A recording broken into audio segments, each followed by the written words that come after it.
জোর যার মুল্লুক তার এরকম একটা ব্যাপার হয়ে গেছে। বাসা যায় আগুন লাগাই দিবেন, ওই বাসা কি আপনার বাসা? আপনি বেশি দিন থাকতে পারবেন আর এইভাবে দেশ চলবে, দেশটা তো ভালো নাই।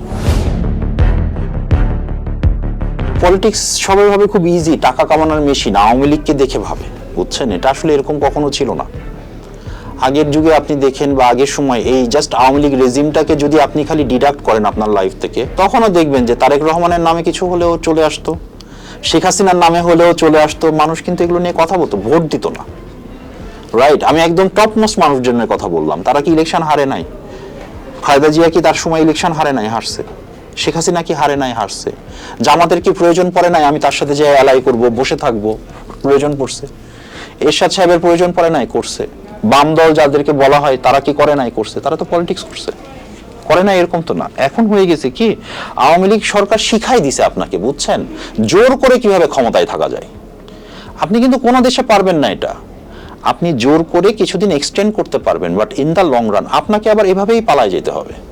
এবং এটাই পৃথিবীর নিয়ম। যে দেশকেই যাবেন যারা ভাবছে যে আমি জোর করে ক্ষমতায় থাকবো, জনগণের ক্ষমতাকে বা গণতন্ত্রকে স্ট্যাবলিশ না করব, তার অবস্থান হয় যে আপনাকে পালায় যেতে হবে, ব্যাগ অ্যান্ড ব্যাগেজ।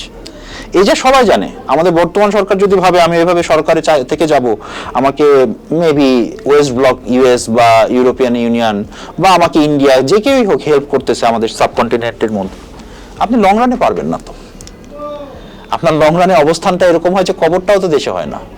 রাইট, এরকম অবস্থায় চলে যেতে হবে আপনাকে। জোর করে আপনি পলিটিক্স করতে পারবেন না, জোর করে ক্ষমতায় রাখতে পারবেন না আপনি। এবং আমি এটাতে সবসময় বিএনপির কথা বলি এই জন্য, আপনি দেখেন সবকিছু হয়েছে, তারপর খালেদা জিয়া দেশের বাইরে যায় নাই। আপনি তাকে এত অকথ্য ভাষায় এই ফ্যামিলিটাকে নিয়ে গালিগালাজ করছেন, বা তাদের ফ্যামিলির প্রত্যেকটা মেম্বারকে নিয়ে, আপনি কিন্তু একদিনের জন্য তারা ধৈর্যচ্যুতি ঘটে যায় নাই, বা তারাও আপনাকে এভাবে গালি দেয় নাই। আছে না যে আপনি আমাকে দিলেন আমি আপনাকে টিট ফর ট্যাট বলবো, আপনি কিন্তু এখনো দেখবেন তারা কাউকে গালি দেয় না, কাউকে বলে না তাকে মারবো, তোকে চুবাই নিয়ে আসবো পানির মধ্যে। সো দিস ইজ পারিবারিক শিক্ষা আর কি আপনার। হ্যাঁ, যে রাজনীতিটা এরকম হবে। আর জোর করে ক্ষমতায় থাকতে পারবেন না আপনি। আর বাংলাদেশের মতো কান্ট্রিতে তো তা পারবেনই না।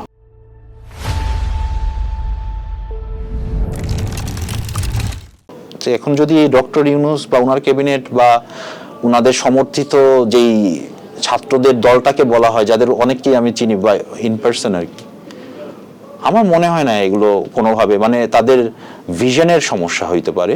যে আপনি সংস্কার করতে হলেও সংসদ থেকে আসতে হবে।